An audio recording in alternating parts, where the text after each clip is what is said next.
ورحمة الله. نحمده ونصلي على رسوله الكريم. قال النبي صلى الله عليه وسلم: من أفتى الناس بغير علم كان اسمه على من أفتاه، أو كما قال عليه الصلاة والسلام। যে প্রিয় আজিজ ছাত্র ভাইরা, সবসময় আপনাদেরকে একটা কথা বলে আসতেছি যে ক্লাসে ঢোকার সাথে সাথে আপনারা মিউট করে রাখবেন এবং আপনাদের ভিডিওকে আপনারা অবশ্যই বন্ধ করে রাখবেন। ভিডিও যদি আমি কখনো চালু করতে বলি তখন চালু করবেন, এর আগে ভিডিও কি করবেন না, চালু করবেন না। যে এক ভাইকে দেখতেছি, যে মাহমুদুল হাসান ভাই, এই যে মাহমুদুল হাসান ভাই, আপনার ভিডিও বন্ধ করেন। আপনি যে ক্লাসে আছেন, ঠিক আছে, হয়তো নতুন জয়েন হয়েছেন কিনা জানি না। আপনি আপনার ক্লাসে আপনার টুপি নাই, আপনি ক্লাসে যে বসছেন ক্লাসে কোনো স্রোত নাই, পাশে বাচ্চারা আছে, আপনি সেখানে দেখেন স্টপ ভিডিও নামে একটা ইয়ে আছে, সেখানে ই করেন, আপনি ভিডিও বন্ধ করেন। যে মাহমুদুল হাসান ভাই, আপনি ভিডিও বন্ধ করেন, না করলে আমি আপনাকে আউট করে দিচ্ছি।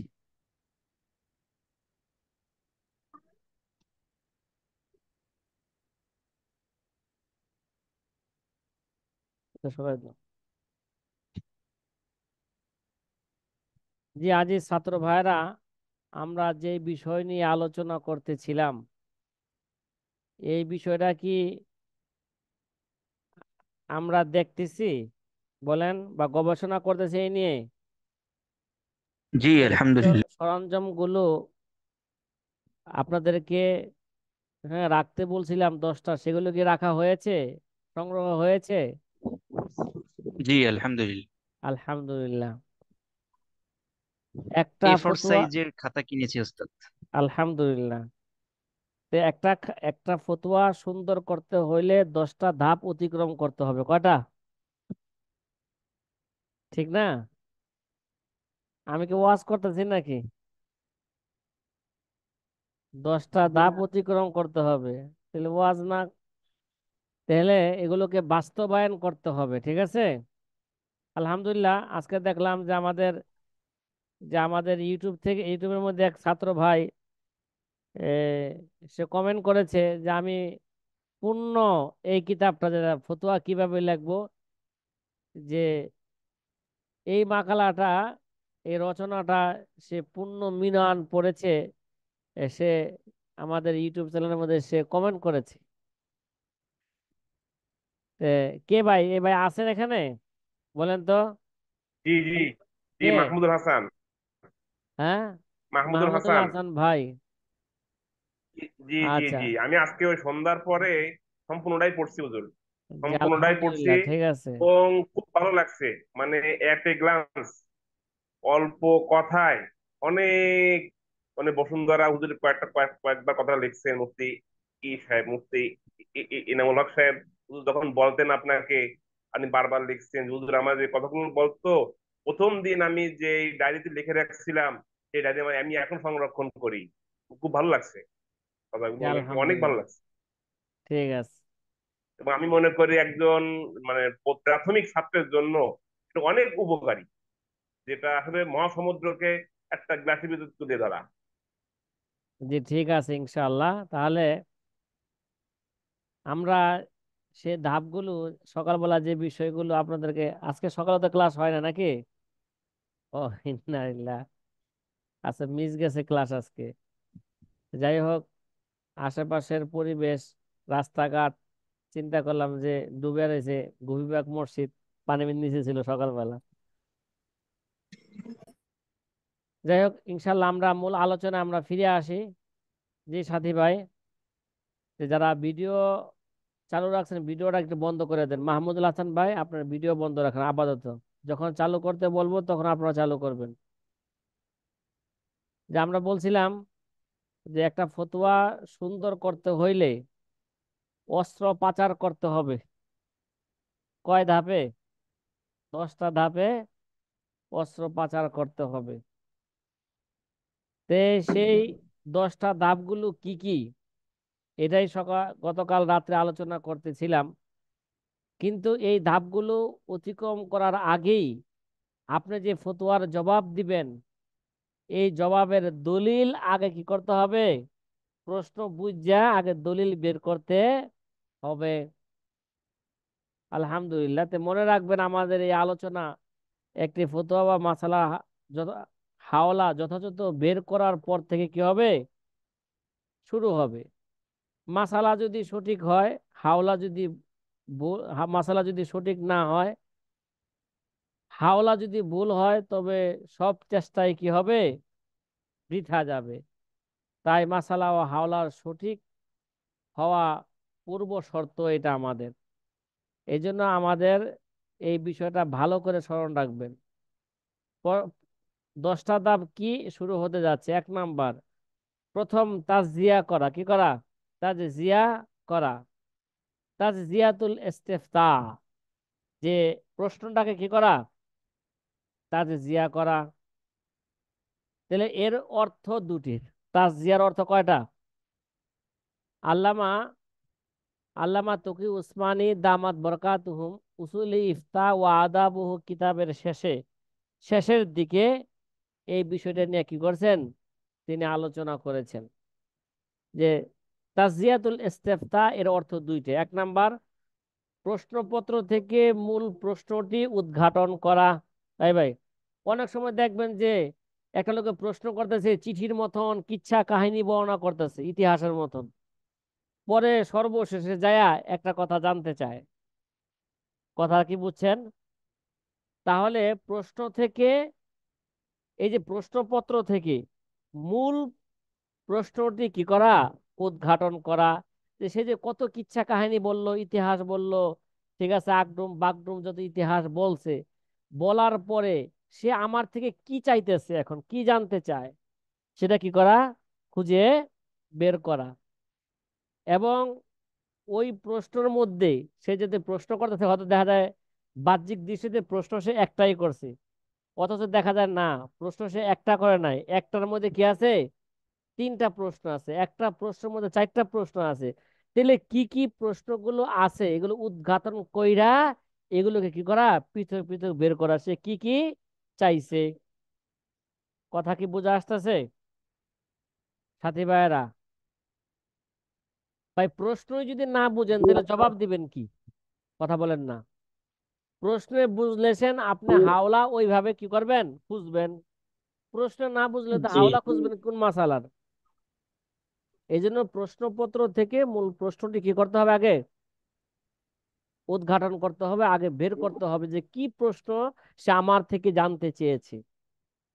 দ্বিতীয়ত, তাজিয়ার অর্থ, কয়টি বিষয় জানতে চাওয়া হয়েছে, এই যে কয়টি বিষয় জানতে চাওয়া হয়েছে তা কি করা? চিহ্নিত করা। কখনো এমন হয় মুস্তাফতি অবিন্যস্ত ভাবে প্রশ্ন লেখে। কি লেখে? সে কি করে নাই?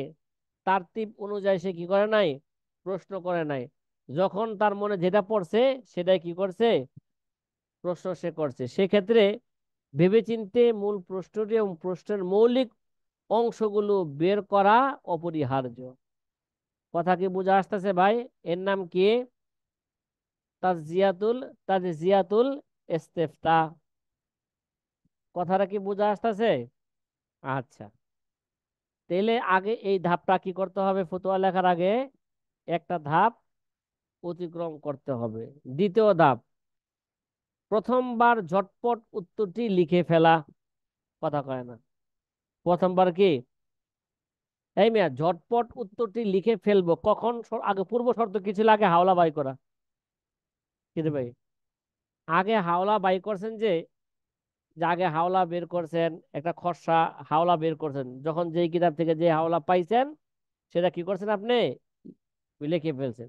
ওই হাওলাগুলো এখন সাজানো নাই, কোন হাওলাটাকে আগে আনবেন, কোনটাকে পরে আনবেন, এটাকে তো সাজাইবেন কখন? যখন উস্তাদের সামনে কি করবেন? পেশ করবেন। তো কোন হাওলাটা আগে লিখতে হবে, কোন কিতাবের হাওলা আগে আসবে, কোন কিতাবের হাওলা পরে আসবে, এটা তো কি উস্তাদে বলবে, বা আমাদের এখানেও বলা হবে। তো ওইভাবে উস্তাদের সামনে হাওলা পেশ করতে হবে। কিন্তু আপনি হাওলা পায়া আগে ঝটপট একটা কি লিখবেন, একটা উত্তর লিখবেন। এই উত্তর কিন্তু আপনার চূড়ান্ত উত্তর নয়। এটা কেবল একটা ফাউন্ডেশন তৈরি করলেন আপনি উত্তরের। কি করলেন? একটা ফাউন্ডেশন তৈরি করলেন। তাহলে প্রথমবার ঝটপট উত্তরটি লিখে ফেলা। মাসআলার হাওলা যথাযথ বের করার পর প্রথমে সামান্য ফিকির করেই উত্তরটি খসড়া খাতায় লিখে ফেলা। চূড়ান্ত খাতায় বলছি না, কোন খাতায় বলছি? হ্যাঁ, একটা খসড়া খাতায় লেখা ফেলা। খসড়া খাতার মধ্যে হাওলা আনা, সাথে সাথে একটা কি করা, একটা উত্তর ঝটপট করে একটা উত্তর লিখে ফেলা। সামান্য ফিকিরে জেহেনে যেই তারতিব ও বিন্যাসে উত্তরটা আসে সেভাবেই লিখুন আগে। আপনি যেভাবে বুঝতেছেন প্রথমে ওইভাবে লিখুন ওইভাবে। প্রথমবার খসড়া খাতায় উত্তর লেখার আগে অধিক চিন্তা ফিকির না করা। প্রথমেই এত চিন্তা ভাবনা করার দরকার নাই।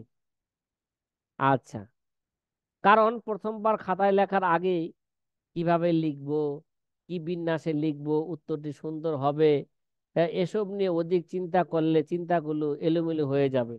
কি হয়ে যাবে? সঠিকভাবে ফিকিরগুলো লেখা সম্ভব হয়ে উঠবে না। এই জন্য আগে একটা ফাউন্ডেশন কি করেন, তৈরি করেন।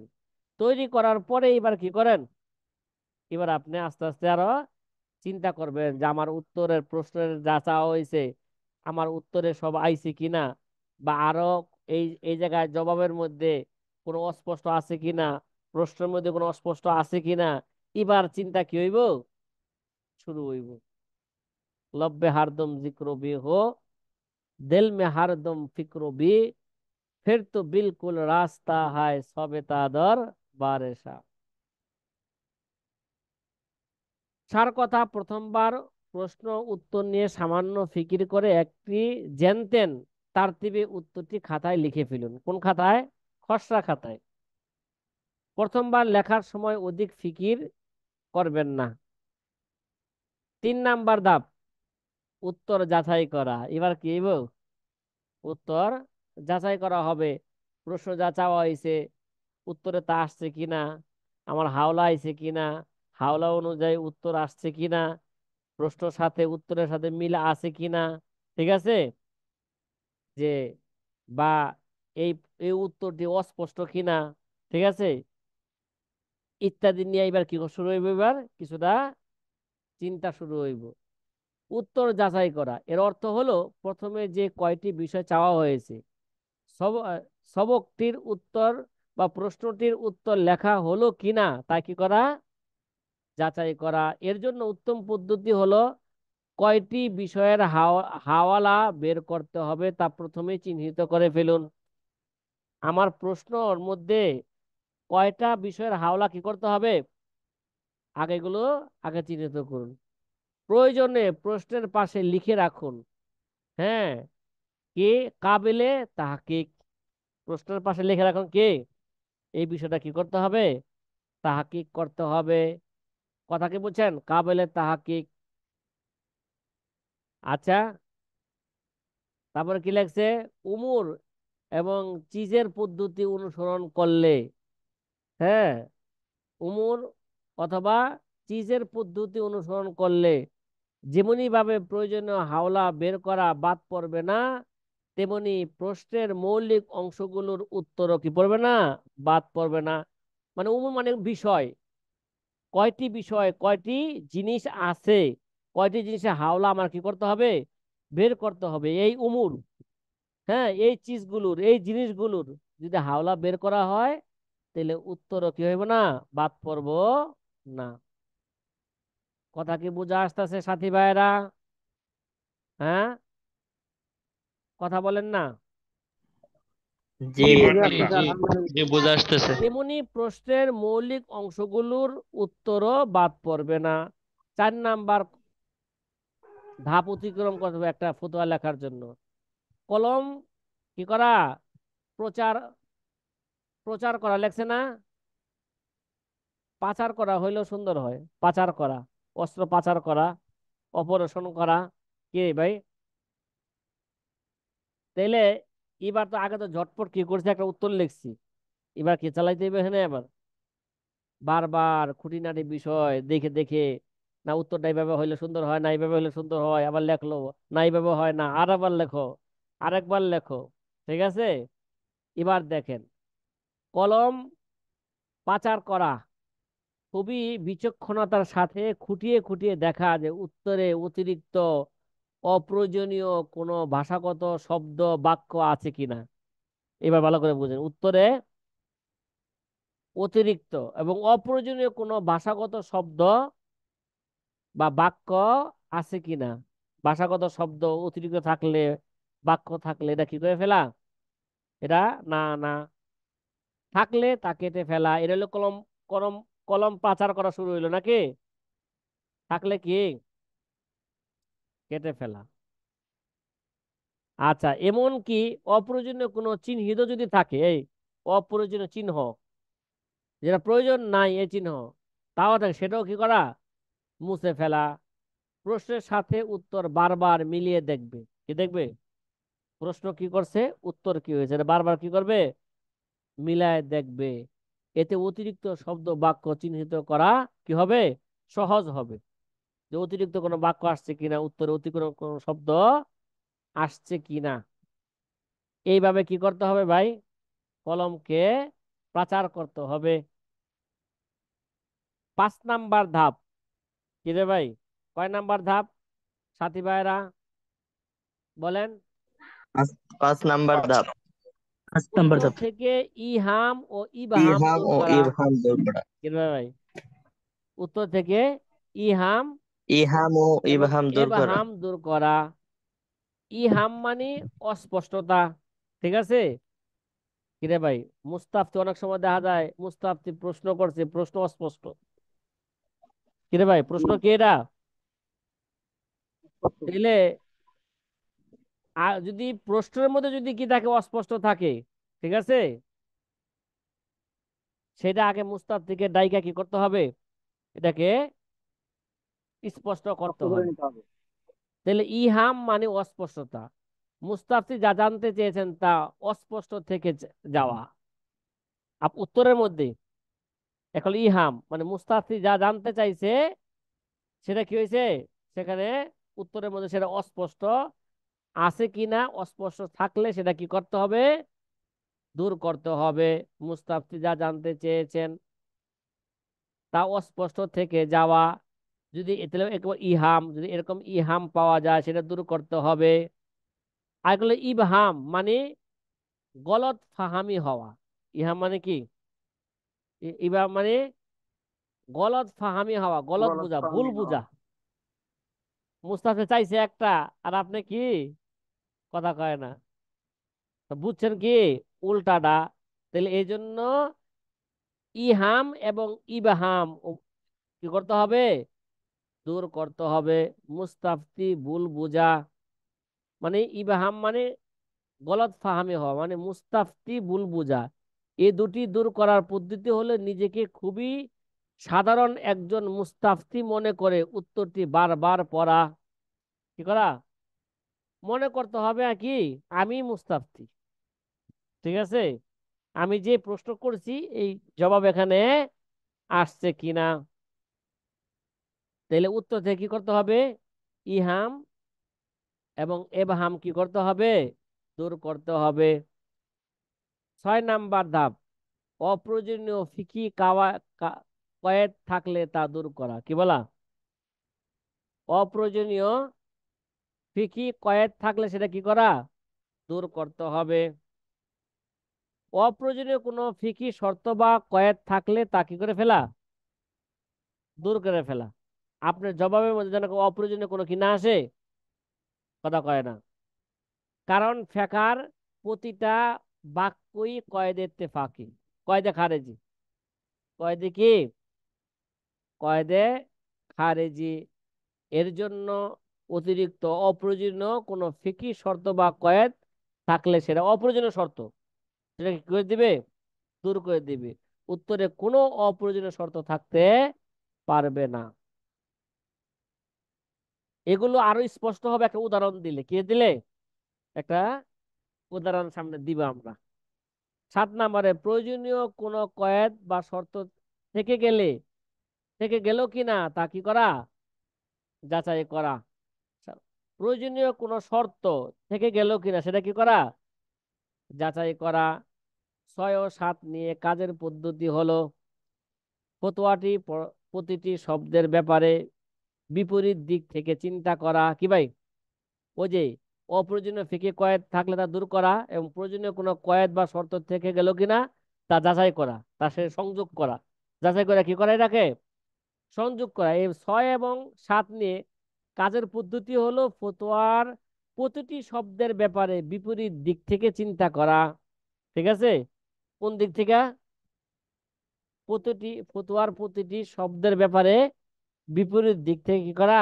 চিন্তা করা। যেমন বলা হয়, ফজরের নামাজে ইমাম সাহেব কেরাতে জুড়ে পড়বেন। ফজরের নামাজে ইমাম সাহেব কি কেরাতে লেগছে, কেরাত কি পড়বেন? এর কি হবে?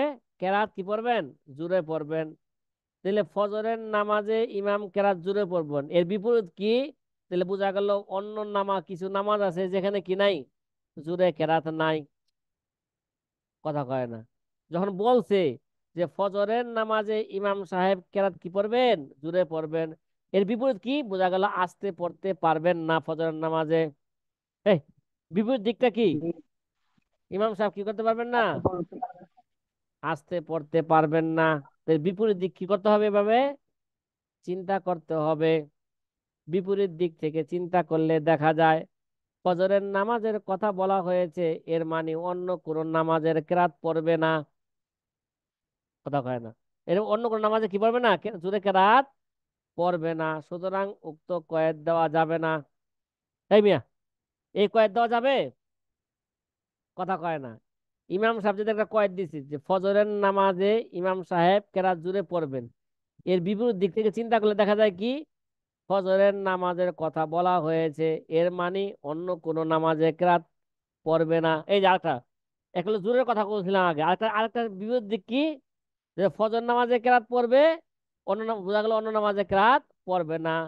তাহলে এরকম এরকম কয়েদ যুক্ত করা যাবে না। কথা বলছেন? তো উক্ত কয়েদ দেওয়া যাবে না।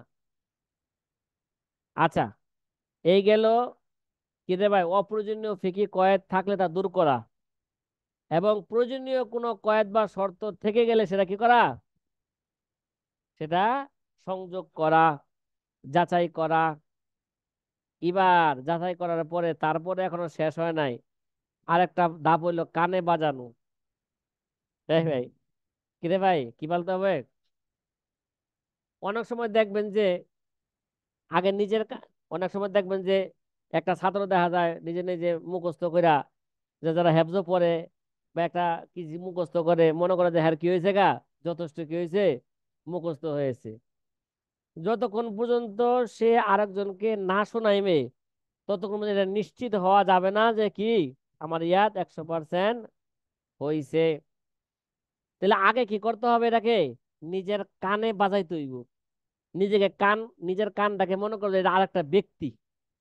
এটা কি আরেকটা ব্যক্তি। ওই ব্যক্তি যদি বলে যে হ উত্তর কি হয়েছে, ভাষাগত ভাবে ঠিক আছে, ঠিক আছে, বারবার তার কানে কি করবে? এটা বাজাইবে। তাহলে কানে বাজানো। এ পর্যায়ে উত্তর পত্রটি জুড়ে জুড়ে পড়ে নিজের কানে বাজাবে। এতে উত্তর কোনো ত্রুটি বা অসঙ্গতি থাকলে তা ধরা পড়বেই ইনশাআল্লাহ। কথা কয় না। কি পড়বে? নিজে নিজে আগে এটা কানে বাজাইবে। এটি বেশি পরীক্ষিত পদ্ধতি। কে কানে আগে কি করবে? মনোযোগ দিয়ে শুনবে যে আমি কি জবাবটা লিখলাম। ঠিক আছে? উত্তরে ভাষার জটিলতা বা দুর্বোধতা থাকলে তাও কি করা? তাও সেটা কি আসবে? বের হয়ে আসবে। আমি যে ভাষাটা বলছি, এই ভাষাটার মধ্যে সবাই বুঝতেছে কিনা, জটিলতা আছে কিনা, ভাষার মধ্যে জড়তা জড়তা আছে কিনা, বারবার পড়লে কানের মধ্যে বাজবে। জড়তা থাকলে সেটা কি করতে হবে? দূর করতে হবে। কথা কি ভাই বুঝে আসতেছে? মনে রাখবেন, মনে রাখবেন, কান হলো প্রধান সম্পাদক। তার মানে আমি কানটা কি বলছিলাম, এটাকে আরেকটা ব্যক্তি মনে করবে। কান হলো কি প্রধান সম্পাদক। উস্তাদের কাছে যাওয়ার আগে কান উস্তাদের কাছে কি আসতে হবে। হ্যাঁ। দেমাগ হলো সহকারী সম্পাদক। কান হইলো আসল সম্পাদক, দেমাগ হলো কি সহকারী সম্পাদক, আর চোখ হলো সহ সহকারী সম্পাদক।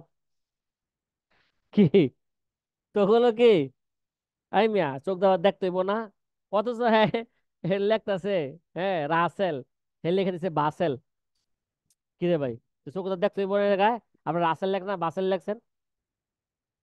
তাহলে চোখ কি ভাই সহ সহকারী, এরা সম্পাদক। সুতরাং উপরোক্ত পন্থায় কানের ব্যবহার নিশ্চিত করা জরুরি।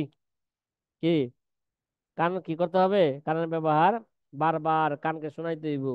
প্রধান সম্পাদক, তারপরে দেমাগের মধ্যে দেমাগ দিয়ে চিন্তা ভাবনা করতে হবে, দ্বিতীয় সম্পাদক। তারপর কি চোখ হলো কি সহ সহকারী সম্পাদক, দেখতে হইব যা কইতেছি তা লেখা হয়েছে কিনা। আরে বাবা রে বাবা, এর বাড়ি নোয়াখালী মনে হয় না রে? আচ্ছা, হ্যাঁ হ্যাঁ। ওখানে ভাই যে নাকি কানেই শুনে না, বুবা, বুবা লোকের কাছে কি প্রশ্ন করব না? এই, ওই তো, যে বুবা, কানে শোনে না, বুবারা কানে শোনে না। ঠিক আছে, এবার আসি। সাথে এটিও মনে রাখতেন, ফতোয়া কখনোই কিতাবের তর্জমা করার নাম নয়। এই যে অনেক সময় দেখা যায় ছাত্র ভাইয়েরা কি করে জানেন, প্রথমে উর্দু কিতাব ঘাটাঘাটি কইরা একটা জবাব বের করে, উর্দু কিতাবে যেভাবে জবাব লেখছে সেটা অনুবাদ করে।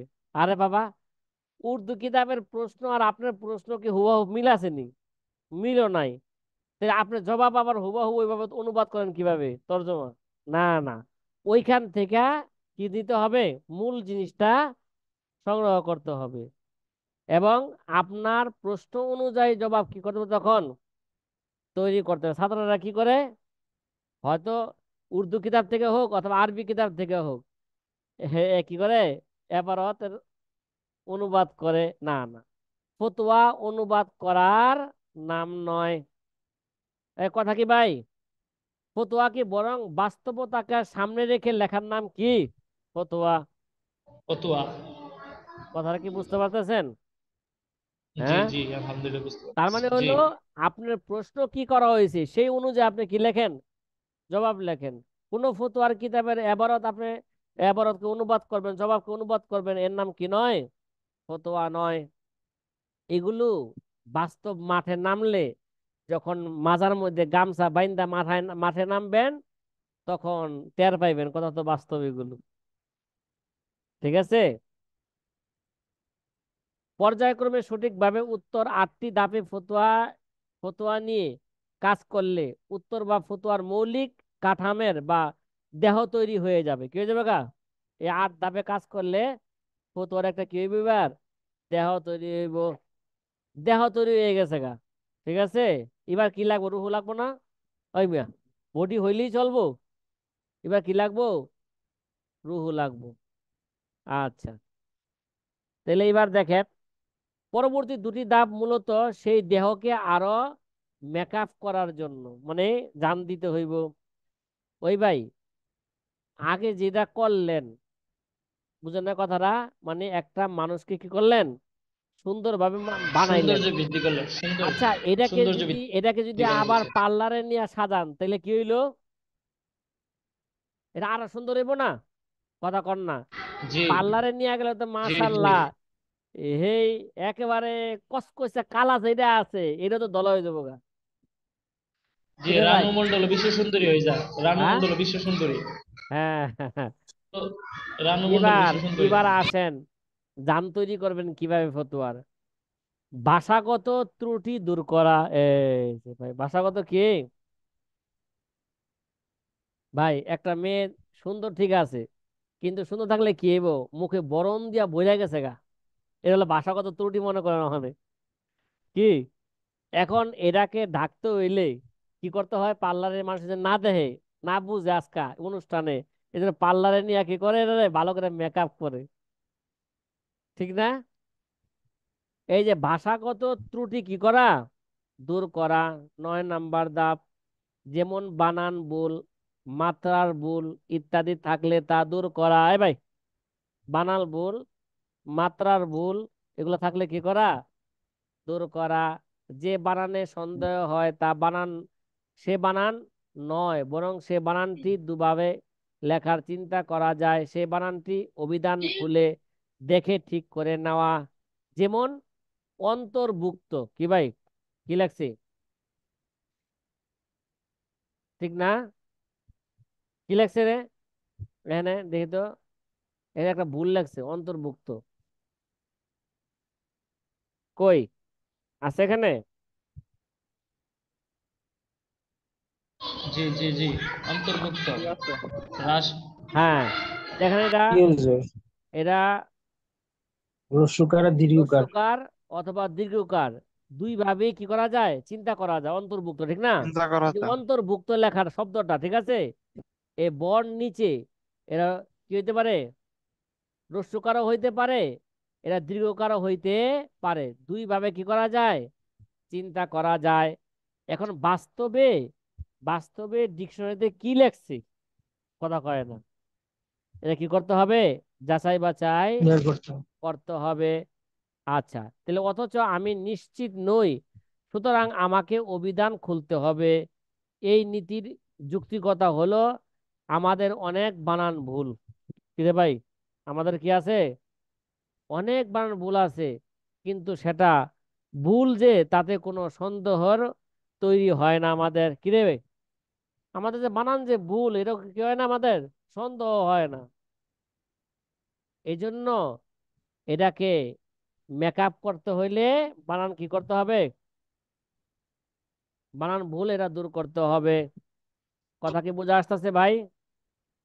তাই অভিধান দেখা হয় না। পক্ষান্তরে উপরোক্ত নীতি অনুসরণ করা হলে বানান নিয়ে সন্দেহ না জাগলেও অভিধান দেখা হবে, কি হবে, আবার দেখা যায় একটা শব্দ যাচাই করতে গেলে অনেকগুলো শব্দ কি পড়ে, নজরে পড়ে, অনেক শব্দ জানা হয়ে যায়।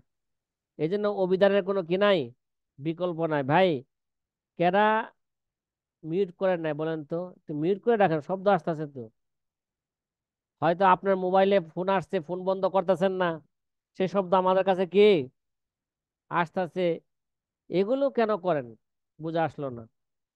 10 নম্বরে, কয় নম্বরে, হ্যাঁ, বেশ কিছু সময় দিয়ে পুনরায় সম্পাদনা করা।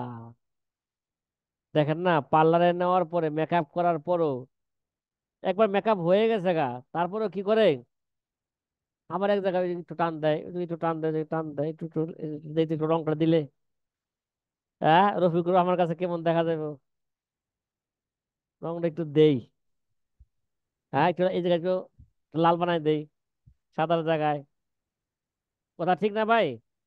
বেশ কিছু সময় নিয়ে কি করা, পুনরায় কি করা, সম্পাদনা করা। দেখবেন আপনি নাপিতের দোকানে চুল কাটতে গেল, নাপিত যখন আপনার চুল কি করে ফেলছে, কাটা শেষ করছে, তারপর ব্লেডও লাগাইছে চতুর্দিকে, লাগাই মাগাই সব কি করছে, সব করে ফেলছে, তারপর আবার কি করে, আবার কিচিটা লয়া, চিনে লয়া আবার জায়গা যায় কি করে, আবার একটু করে আবার দেখে, আবার চুলগুলো ধইরা দেখে, চতুর্দিকে ধইরা কোনো আবার ইয়ে আছে কিনা, আবার আগাটা কাটে, দেখছেন না? ফিনিশিংটা ঠিক করে, ফিনিশিং ফিনিশিং ঠিক করে। হ্যাঁ, বেশ কিছু সময় নেই তখনও নাপিতে।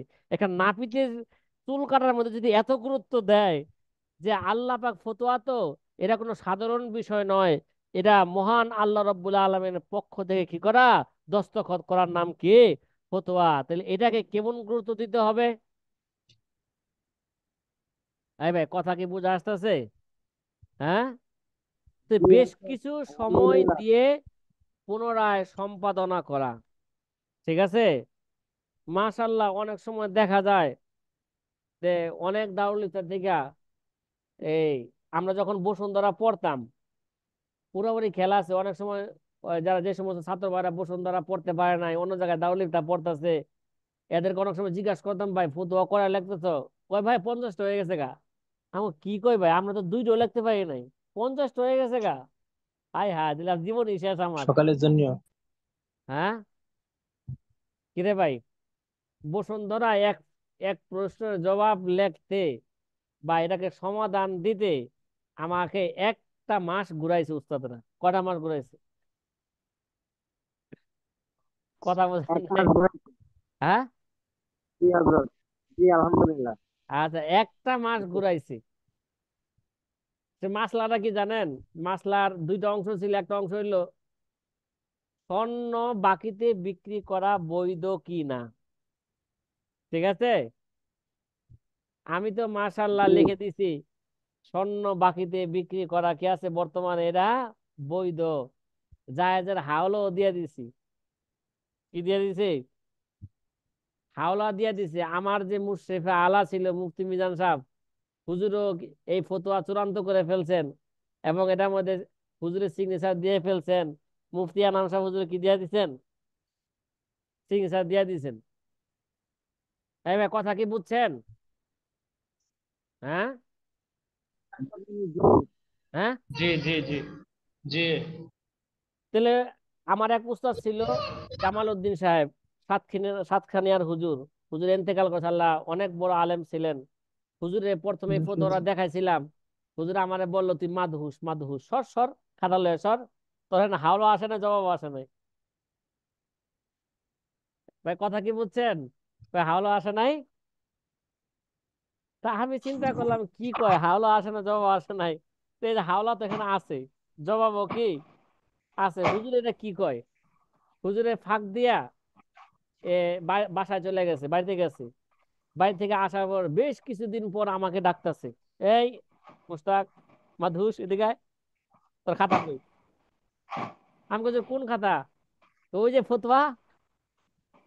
আমি বলছি, তো বাইরে হয়ে যাইতেছে। হুজুরের কাছে কাছে ইত্যা বাইরে হয়ে যেতেছে মানে বসুন্ধরা থেকে ভুল ফতোয়া যাবে? ঠিক আছে, এবার হুজুরা মিটিং শুরু করছে আমারে বাদ দিয়া। দফতরে কি মিলা সহকারে সব হুজুরা কি করতেছে, এটা নিয়ে মিটিং এ বসাইছে। তারপরে আমার ডাকছে, তোমার হাওলা কই? এই যে আমাকে, আমার হাওলা এটা। তারপর ওই বোর্ড থেকে সিদ্ধান্ত আসলো, ঠিক আছে, ফতোয়া এইভাবে লেখা হোক। এই ব্যাপারে উলামা একরাম মাঝে কি আছে? ইখতিলাফ আছে। অনেক উলামা একরাম এটাকে কি বলছেন? নাজায়েজ বলছেন, অনেকে জায়েজ বলছেন। সুতরাং নাজায়েজ বিক্রি করাই ভালো, হ্যাঁ, বাকিতে বিক্রি না করাই ভালো। ভাই কথা কি বুঝে আসতেছে এবার? যাই হোক, এটা ইসলামের ইতিহাস, ইসলামী অর্থনীতির বিষয়। টাকার ইতিহাস না জানলে এই বিষয়টার সমাধান বোঝা এবং বোঝানো আপনাদের জন্য কঠিন হয়ে যাবে।